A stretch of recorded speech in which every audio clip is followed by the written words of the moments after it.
Good evening and welcome to the June 7th work session of the Rutherford County School System. Leading us in the pledge tonight will be Mr. Gary Clardy.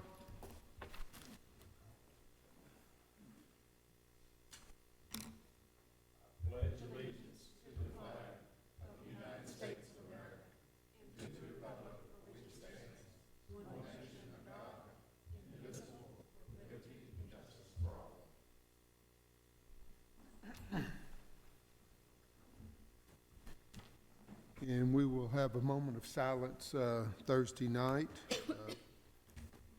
We've kind of changed up the format a little bit because of the meeting. So questions regarding the agenda?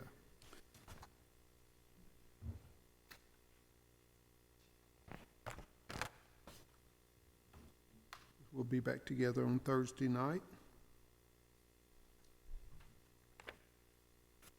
And the reason we've put financial things first is because the Budget and Finance Committee meets the same night. So as soon as we pass it, Mr. Sam is going to leave Thursday and run up there with the changes that you approve. So that's what we've done.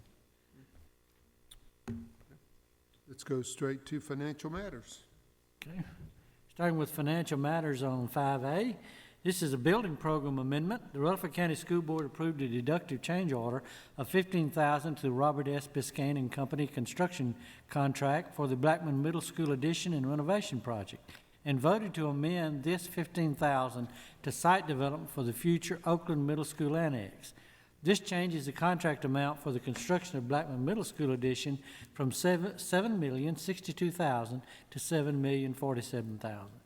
Recommend approval. The motion is to reduce the construction budget for the Blackman Middle School addition and renovation project and to move this $15,000 to site development for the future Oakland Middle School annex.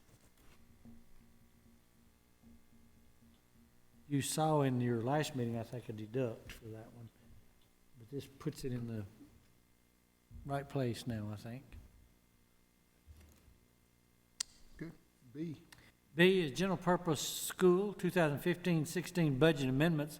These are miscellaneous amendments within major functions.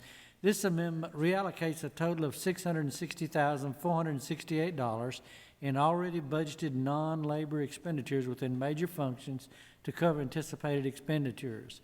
The major items are $34,918 for coordinated school health projects, $100,000 in additional trustees commission, $60,000 in additional custodial supplies, $39,886 for fire extinguishers, $260,037 in maintenance expenditures reallocated to the applicable object codes.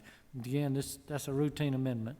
Recommend approval of the motion to amend $660,468 in already budgeted non-labor expenditures in the 2015-16 general purpose school budget to other object codes within the same major functions as presented.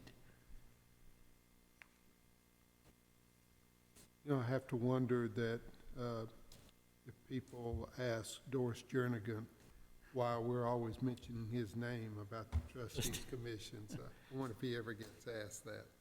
Maybe something that Mr. Wilson can print. I asked Mr. Clardy today, we were talking about the fire extinguishers, we're having to replace a number of those, and so that's what that is. So. Number 2. Number 2 is now personnel, staff, and insurance. This amendment reallocates $442,794 in already budgeted classified staff, $200 in certified staff, and $70,025 in related benefits, and a $2,673 change in medical insurance to the needs staffing lines for a total of $515,692. The major changes are $126,933 reclassifying the coordinated school health director and the head of our nurses to the director supervisor object code to match the state's coding. If you remember when we went over our budget, they sent new line item numbers and all in, so it's taking them out of another place in the budget and putting them where the state's now wanting it to come in as part of the report, so you're just moving the monies. $80,000 for school clerical staff, primarily attendance, $200,000 for June custodians. What school principals very often do is save up hours and things like that, and then you'll have people that may not even be custodians for the year, but may come in the summer and help to polish the floors and clean them and that sort of thing to get ready for school. So been done for as long as I can remember. Due to our 10-hour days in June, an additional 8 hours had to be added for all our 12-month staff.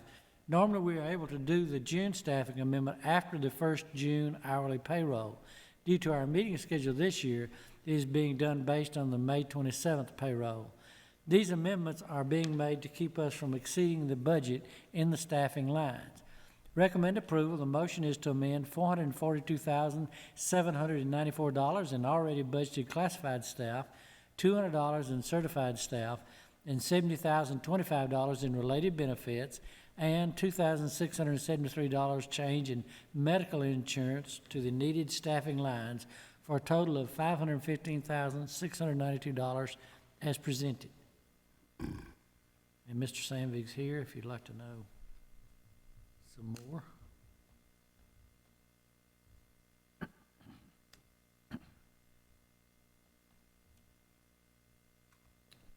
Number 3. Number 3 is in technology. This is our routine technology amendment, which moves $160,000 in funding between line items 71-100 regular instructions and 72-810 central and other. These expenditures are in accordance with the 2015-16 technology budget and are just being moved to the most appropriate line in the budget. Beginning with the 2016-17 budget, nearly all of the technology budget will be in one place, the new 72-250 technology function. Recommend approval. Motion is to amend $160,000 in already budgeted technology funding between 71-100 regular instruction and 72-810 central and other as presented.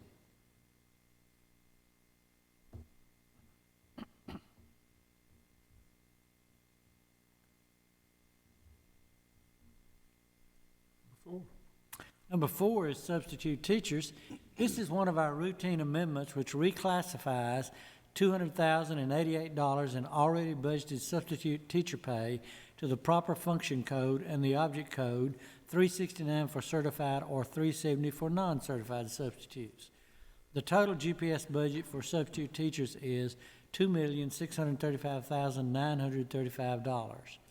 Recommend approval. The motion is to amend $200,088 in already budgeted substitute teacher pay to the proper function code and the object code, 369 for certified or 370 for non-certified substitutes as presented.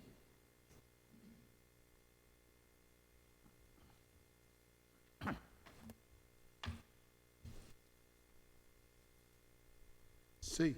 And C was one of the things that came up after our last budget meeting, when we had the meeting, with budget and finance and health and ed. So this is some things that was talked about that night. This is the changes to our 16-17 capital projects budget.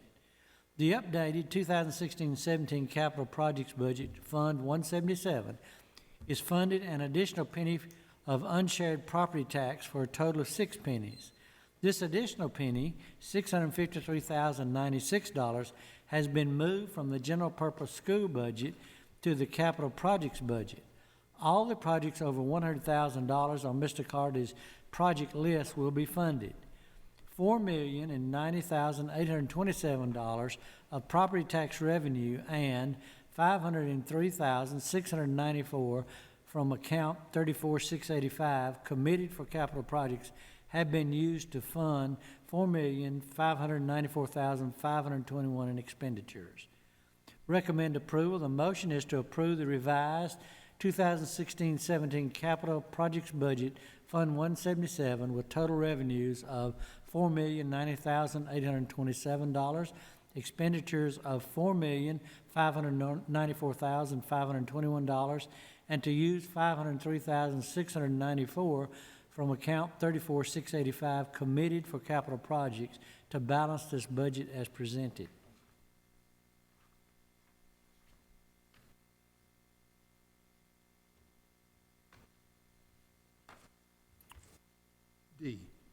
D is changes also to the 16-17 general purpose school budget. There's 6 significant changes to the updated 2016-17 general purpose school budget, Fund 147. The Commission's Budget Committee has discussed moving 5 pennies from this fund. 1 penny would go to capital projects budget, Fund 177, and 4 pennies would go to the debt service fund for school debt payments. The potential 6th penny will stay in the general purpose school fund for $555,149 in operational maintenance project. That, you can see that in number 2 below. So that's pretty good that they've actually let us keep a couple of cents of this virtually. Number 2, the $555,000 has been added to the maintenance department budget in order to fund the projects under $100,000 that are on Mr. Clardy's capital projects request. These projects are more operational in nature than capital. His list totaled $597,500. A separate budget code will be used to track these expenditures. The $555,194 is basically 1 penny of shared property tax. Number 3 is $90,471 in voluntary preschool revenue and related expenses in the preschool function. $73,400 have been added. The state came out and gave us another voluntary preschool, and where we've decided to put it will be at John Coleman. Again, and these are state monies, basically. They pay for virtually all of that. Sometimes it's a little more. But there were a list of over 200 kids still wanting in voluntary preschool. And, you know, it's limited to people with certain incomes. That's what you have to fill it with. So for one of our most needy, high poverty areas, the state's going to fund another voluntary preschool for us. So John Coleman, with their addition, they would start the year in the other, but then be able to move into the other building. They haven't had one before, so they're excited about it. The classified retirement rate has been changed from 11.97% to 10.66% for a net drop of $419,138 in this version. As they were going over the county general budget and all the other night, because new employees now are coming in also in this 401k, you know, it's modified. So they were moving all of the rest of the county, sheriff's department, road, everything is making this same adjustment. So we're staying with them in this budgeted amount for that. So that's what that change is. This came really out of that committee meeting. Mr. Sandvik found that the medical insurance needed to be increased by $113,362 for some of the new positions, so that's been added. After more review, some of the software and data processing items in the May 11th, 2016 version of the budget have been reclassified in order to become more consistent in coding these expenditures. That's with the new code. So they recommend approval, the motion to approve the 2016-17 general purpose school budget of $340,366,426 as presented. About the only new thing with funds there, Mr. Sandvik, would be that money from the voluntary preschool and that other penny, something for that. Was that in the original? And then, yeah, that's really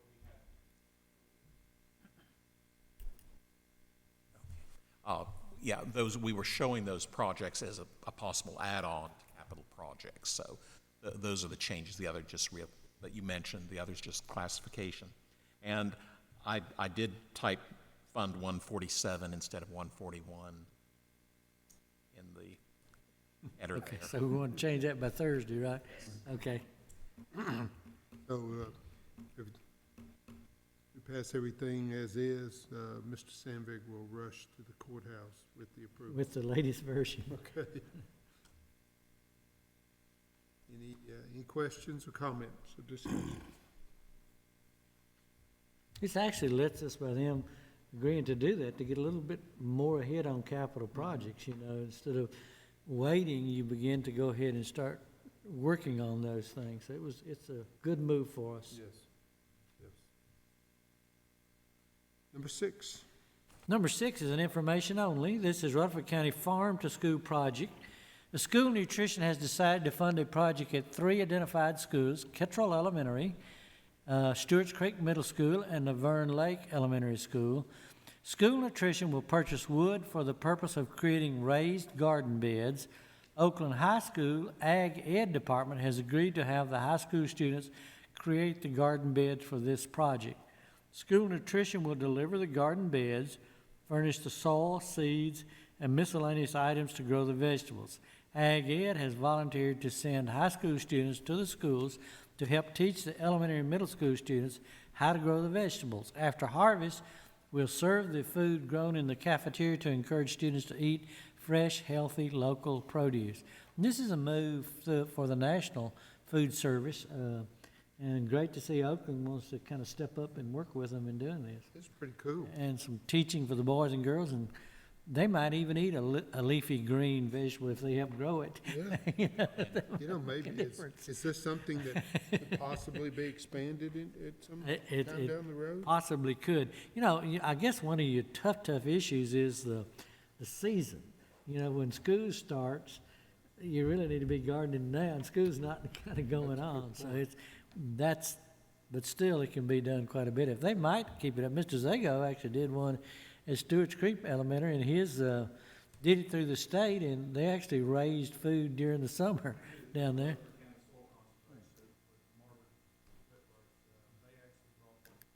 We did that for 3 or 4 years with them.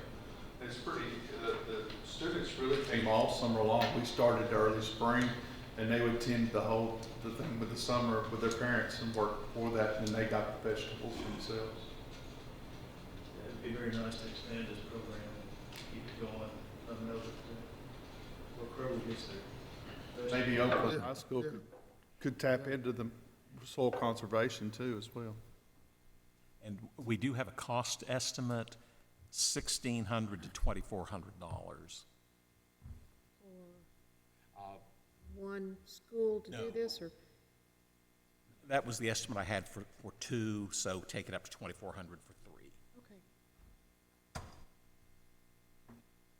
It'd be nice for our students to know not everything is grown in the supermarket. True. Okay, number 7 is approval of the consent agenda.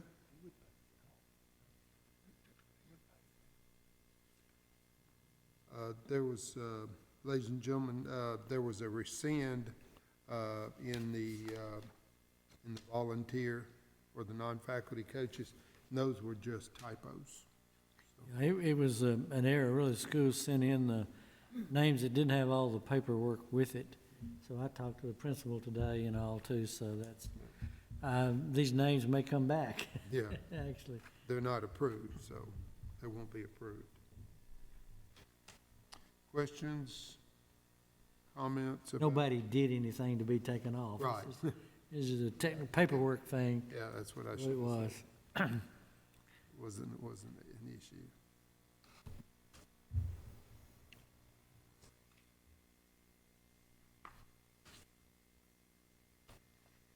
And we'll be back together on Thursday evening.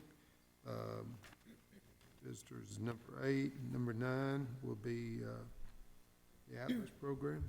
All right, Ms. Snell will be here to kind of talk about the number of students this year and kind of report back to you, which she does every year, to hear something about that. And number 10 is also an update on the RTI survey, and that'll be Mr. Trey Duke. He came last year and gave you a report at the end of the year, and he's going to give you another report.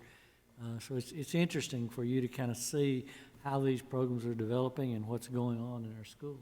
You know, he is so well received by everybody outside the program too, so I'm glad for us to get to see him again too, because we always get excellent comments about his presentation. We're about to lose one of our coaches to the state from one of our schools. They've been working on her for some time. Amy Gullion has been at Smyrna Elementary. Her heart's here, but they're offering a whole lot of more money and things to help them with the reading program. I just wanted to remember where she came from, and if we I need don't help. guess there's any strong arming her husband. I don't guess that will work, will it? He had kind of talked to her the other way, but they gave her a pretty good offer Well, you for a know, while. We But always take pride in very our quality there. people bettering themselves too. So. Number 11. Number 11 is a transportation item.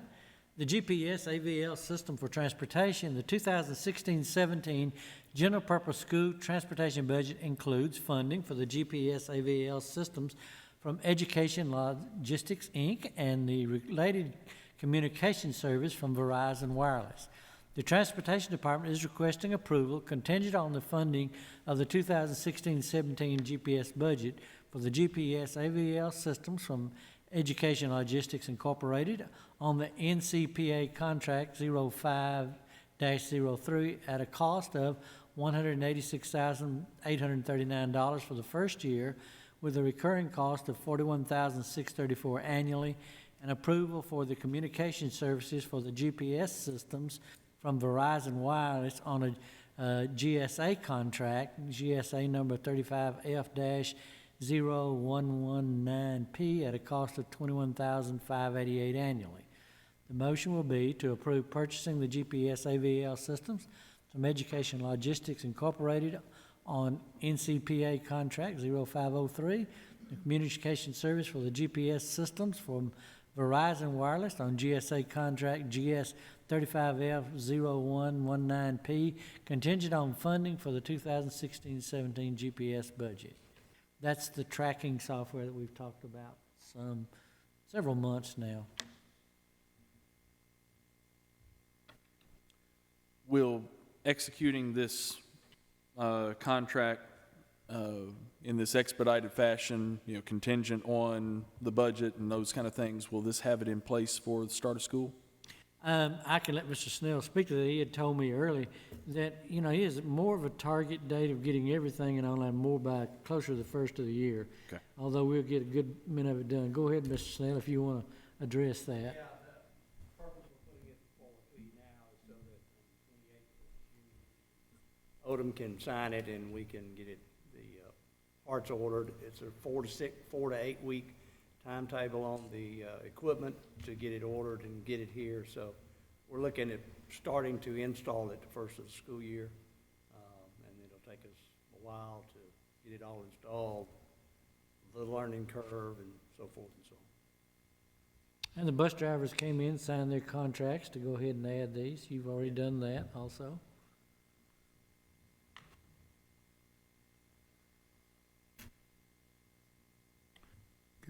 B.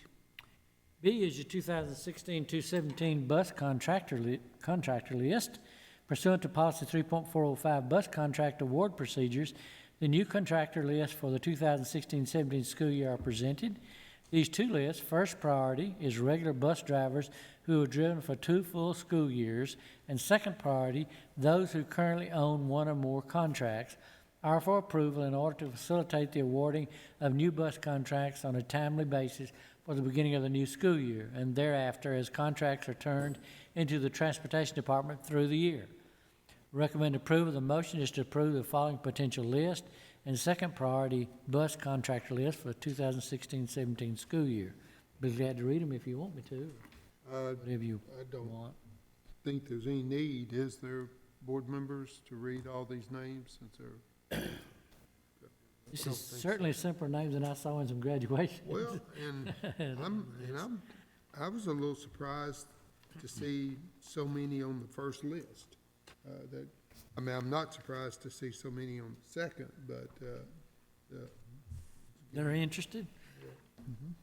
so, we're a good organization to work with.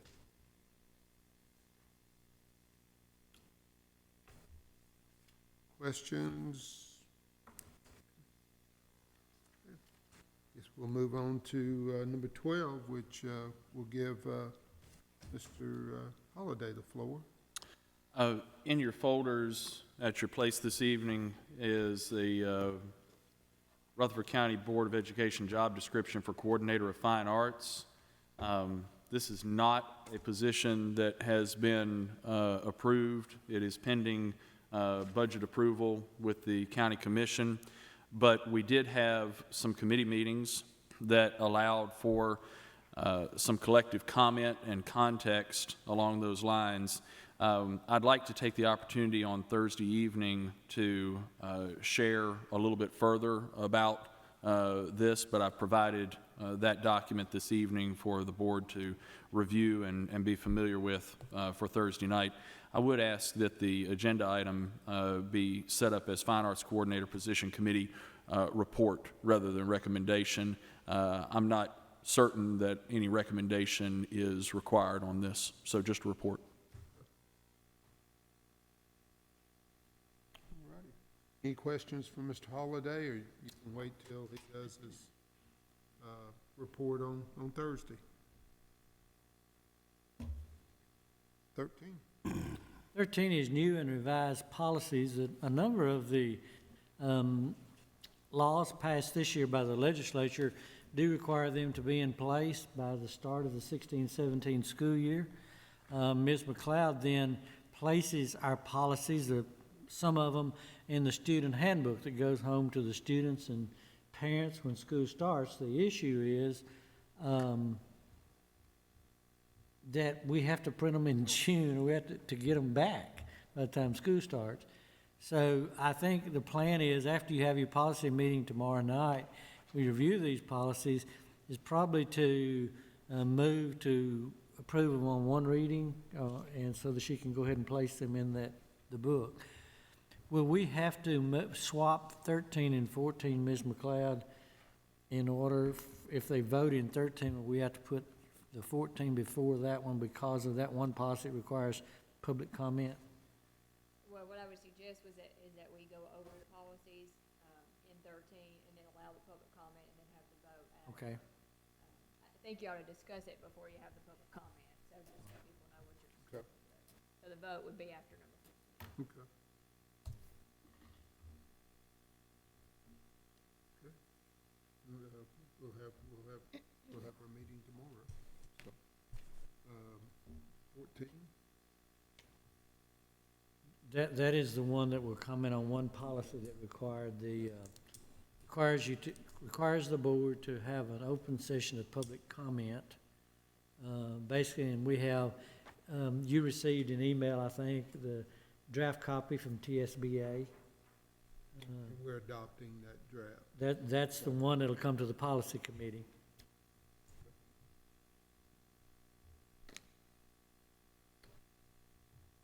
Ms. Barnes, is there anything insurance-wise?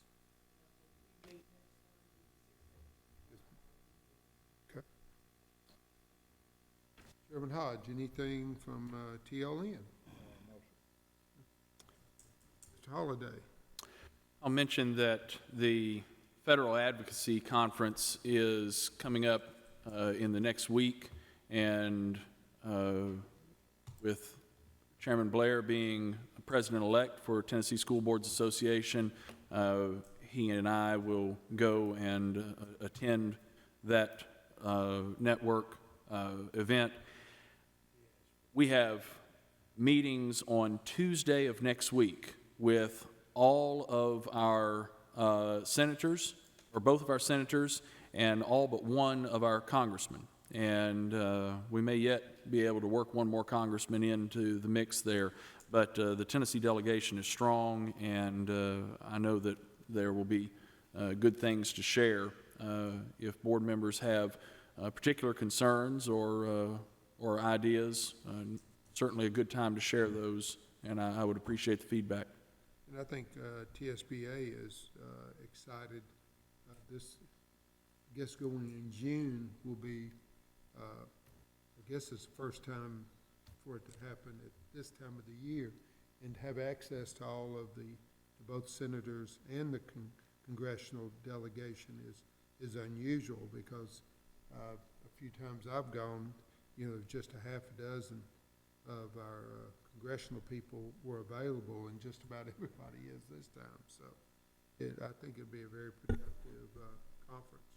Senator Lamar Alexander is scheduled to speak to the entire conference and continue to share his concerns about the implementation of the Every Student Succeeds Act and the way that Congress is trying to get the Department of Education and other departments to follow their law as opposed to just act without regard for what the law is and in their own policy agenda of regulations. So that is a ongoing concern, and it's one that from a federal perspective we really have to keep an eye on. And I think he'll speak directly to the audience and say the same thing that he said at Belmont. You do not enforce regulations that are no longer. Or suggestions that are not based on law. Correct. So. I think it'll be a good conference. Thank you, Mr. Holliday. Any questions for Mr. Holliday?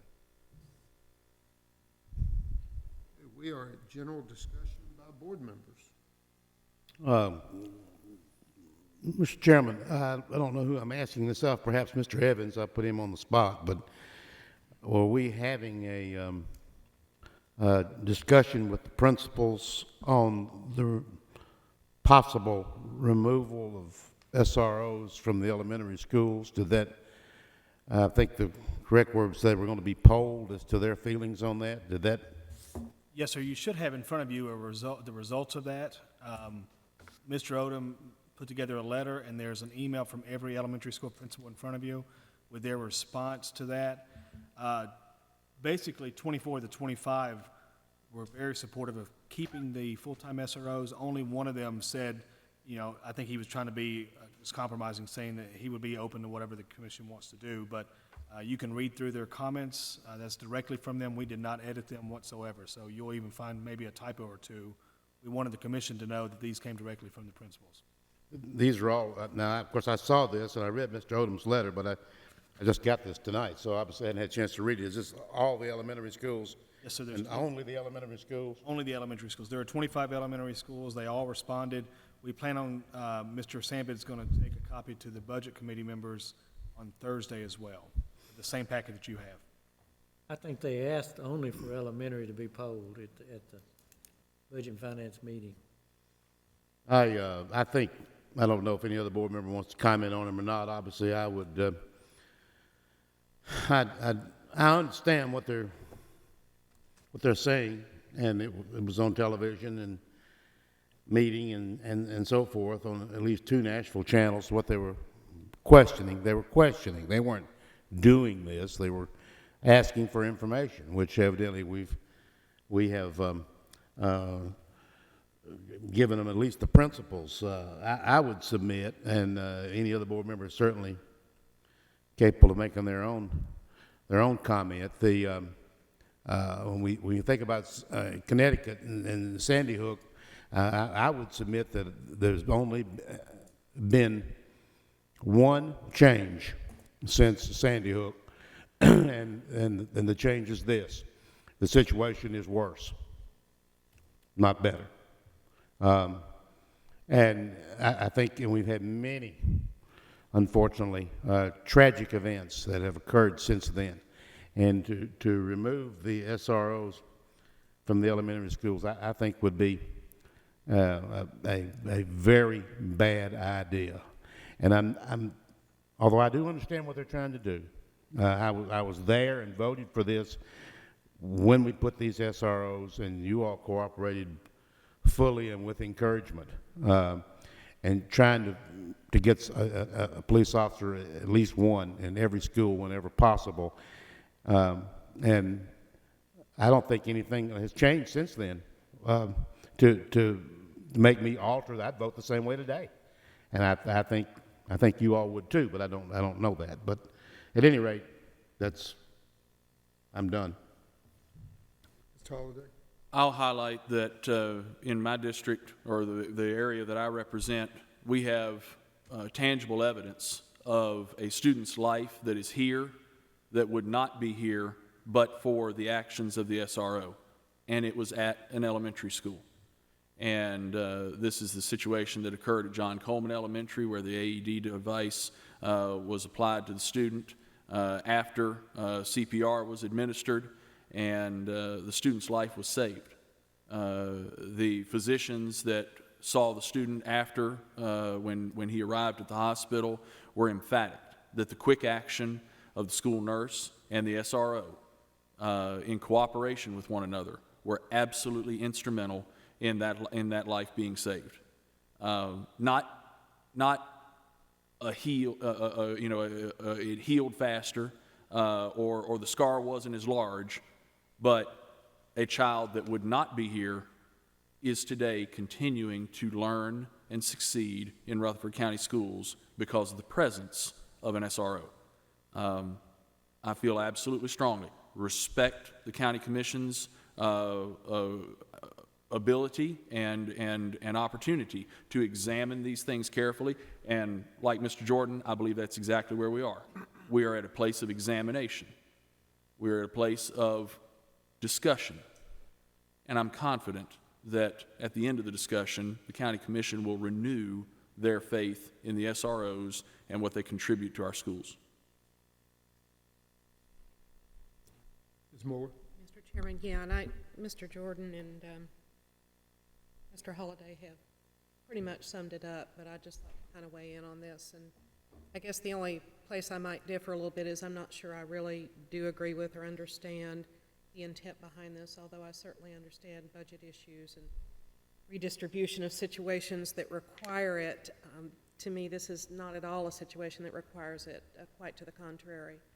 I think that pulling the security in any way, shape, or form out of the schools that we've already put into place, and just in having a few minutes before the meeting to skim over some of these principals' responses, and obviously I don't need to reiterate, and the commission's going to have the opportunity to look at these themselves, but I'm looking through these and I'm seeing things that even as a parent and a school board member, seeing things that these principals are talking about their SROs do in terms of handling situations within their schools, irate parents, issues that come up. I'm astounded, and it is unfortunately a sad testament to some of the things that we've come to in this world, but all the more reason that we've got them there to keep our children safe. And I hope that it is truly just an exploratory meeting, and that once the commissioners have all been afforded the opportunity to see these responses and hear from their constituents, that we can bring a close to this very quickly. Thank you. Ms. Hodge? I'll just echo what everybody else is saying. I think so much of it is a lack of knowledge of what the SROs actually do. I can just tell you, with my wife as an office personnel, even though it's a high school, I'm sure elementary is the same way, middle school is the same way. Some of the problems they have to deal with at the front desk, and I can tell you it's the SROs that deal with it, and with the irate parents and stuff like that. So you get into some situations that they really are not comfortable with, or more or less sometimes they get scared, to be honest with you. And so I think a lot of this is just knowledge. They lack the knowledge of actually what actually goes on. I mean, you know, they'll see them at ball games, stuff like that, but I think once they read a lot of this stuff, that it may answer, hopefully it'll answer a lot of questions. Yes. Yeah, I just go on record saying that these positions would never been added if they weren't needed, and I don't think the commission would have ever approved them if they didn't think they were needed.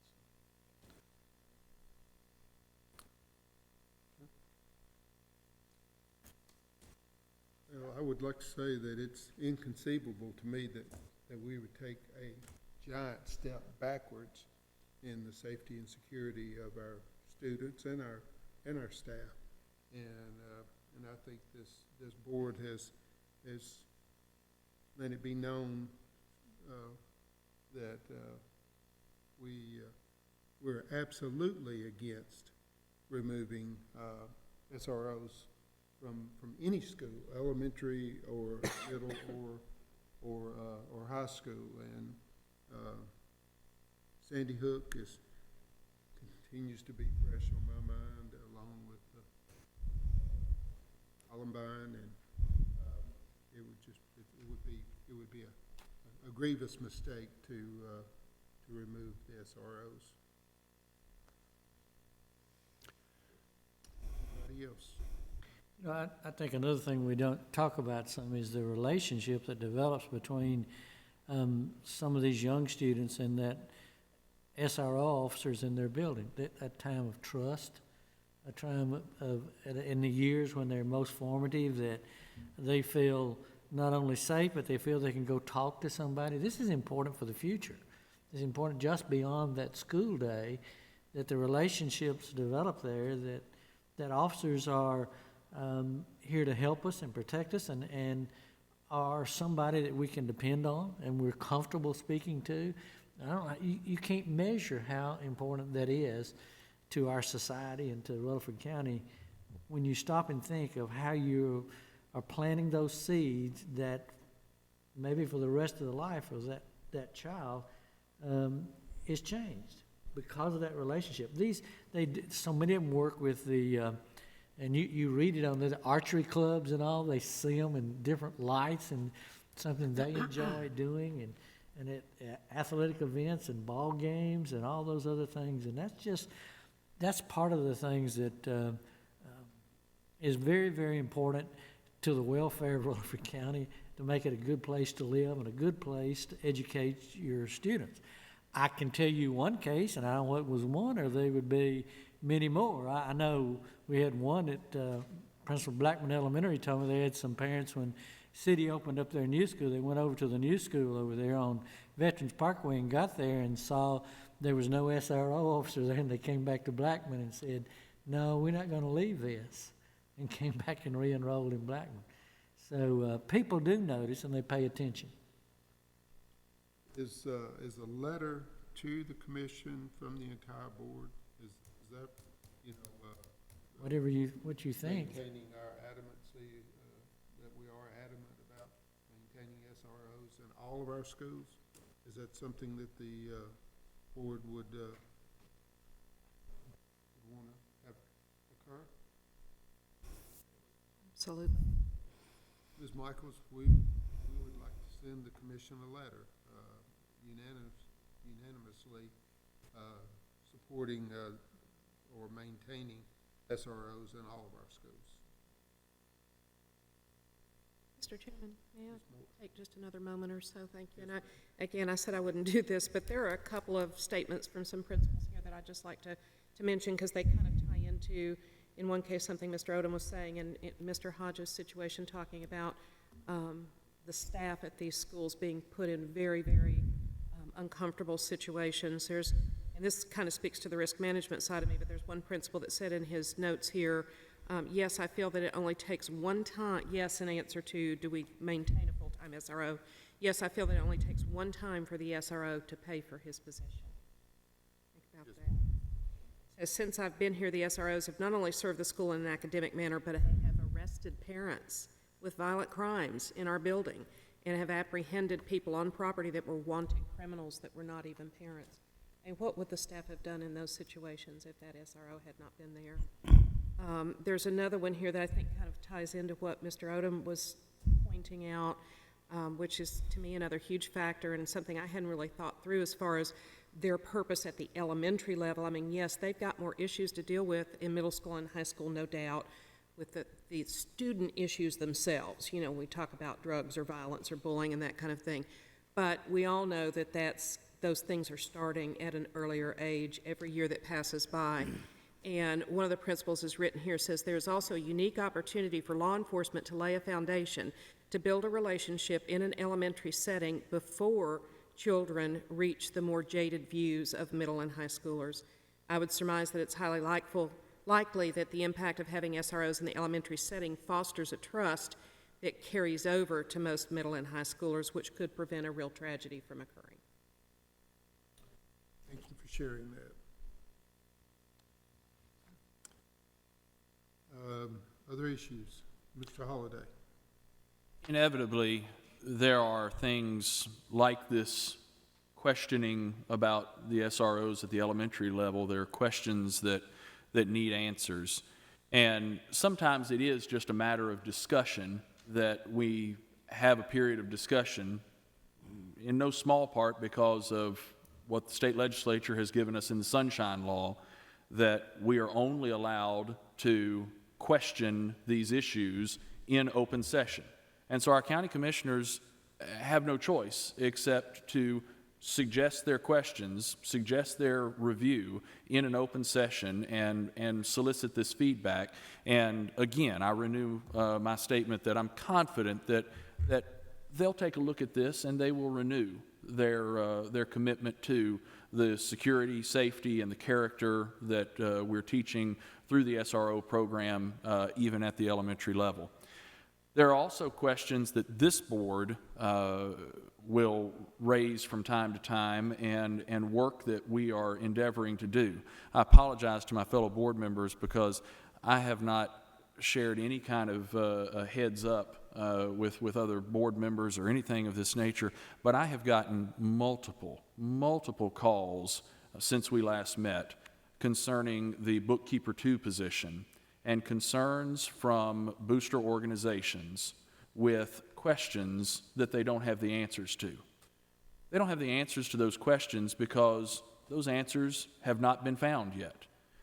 We are in a process of development with that Bookkeeper 2 position about exactly how it will be implemented, how it will interact with our booster clubs, and how it will benefit our system. We're confident that the benefit is there, but how we put it into practice is something that we are, quite frankly, waiting on the county commission's approval of the position, and then we'll move into a process of implementation.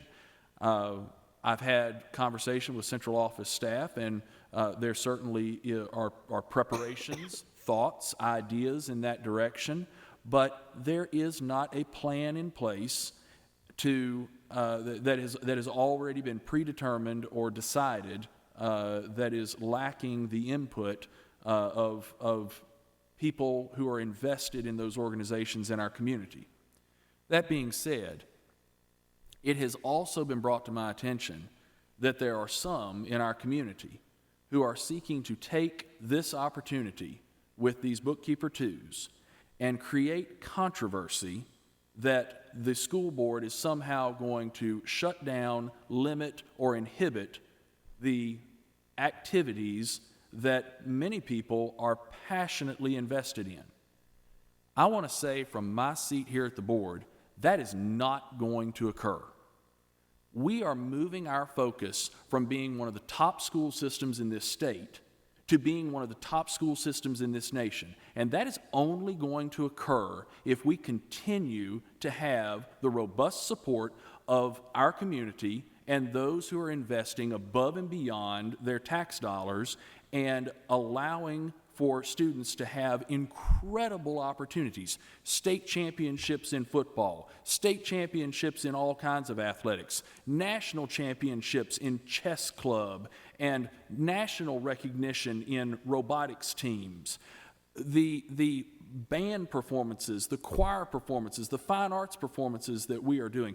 We are completely invested in this, and I want to be clear from my seat here at the board to give assurance to anyone who is also invested with us as a booster organization. This board has no intention of limiting or squelching what is occurring in those programs. And anyone who wants to politicize that issue or direct controversy about that issue had better find somewhere else to direct it, because this school system is all about excellence in Rutherford County. When you want to see excellence in Rutherford County, come look at Rutherford County schools. Many schools, and that's well said, Mr. Holliday, as usual, many schools had already brought in or were bringing in this process as a function of their bookkeeper, the present bookkeeper, which is why those bookkeepers became, instead of overworked, horribly overworked, to the point that we added 8 total, I believe. I believe that's right, bookkeepers. And I'm not going to echo what Mr. Holliday said because it was well said.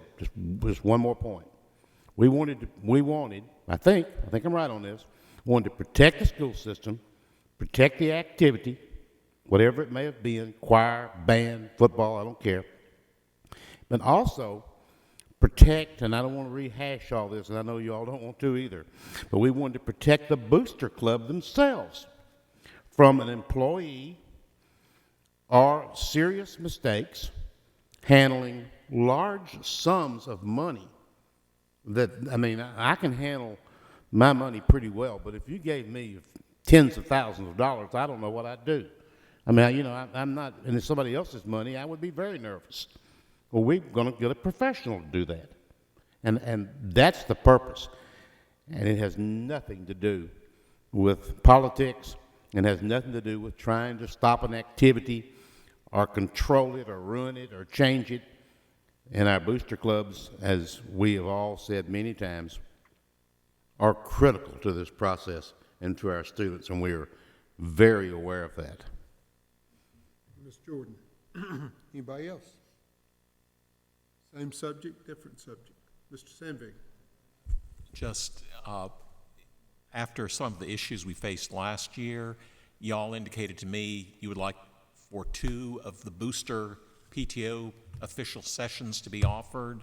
The first one is this next Monday, June 13th at 6:30 in the boardroom. We won't have a lot of answers. It will still basically be, these are the things you need to do and why you need to do them this way. But I'm sure we will get into future directions. But that next Monday at 6:30. Thank you, Mr. Sandvig. One thing. Mr. Earl. I did share with you, had a meeting last Thursday. The commissioners going around the state. Tennessee has to come up with their own plan of how you will administer Every Student Succeeds Act. We have flexibility that we did not have. I did learn that the old waiver, Tennessee waiver, does expire on August 1st of this year. It's gone. You're back to No Child Left Behind, actually with a few changes in that. But the state and every other state will present something, the windows like March next spring or June 1st, of what your proposal is to how you will handle the accountability measures. We are required, basically through grades 3 through 8, there'll have to be an English language arts assessment annually.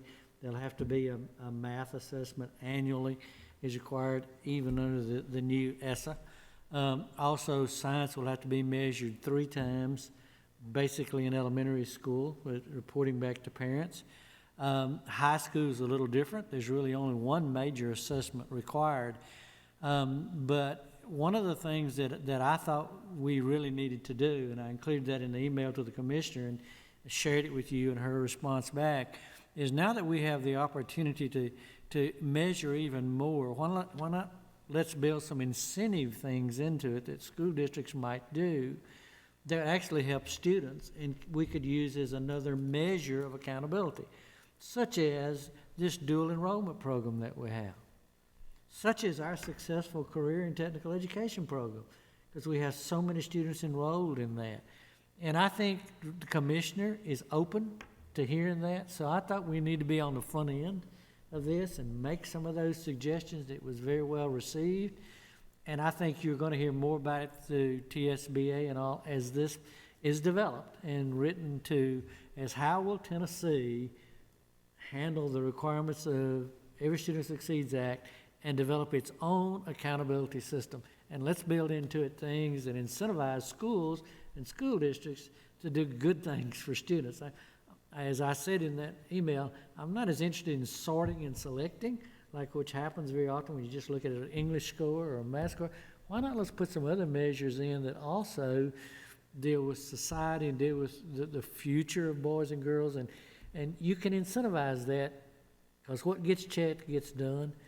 And if we do a good job at this, it'll help education in general. So that's why I shared it with you. We'll see how it goes. And so you'll have opportunity too, I think. pretty refreshing to have a Commission of Education that actually listens. She did listen. Yes, She did listen. yes. It was refreshing that she asked the question. It was inspiring our director's response. And Mr. Odom, pardon me for not giving you the accolades for that response, but it was reflective of our system and once again, a model for the rest of the state, a model far beyond our state, but it comes from what we're doing here. We absolutely can be a model for so many others, and what we do in Tennessee and how we structure that, it should come from the excellence that we have, and your letter back to the commissioner was absolutely outstanding. Thank you, Mr. Holliday. Anybody else?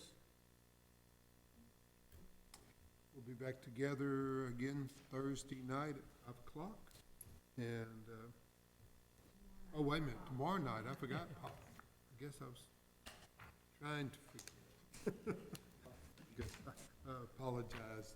Tomorrow night at 5 o'clock, policy.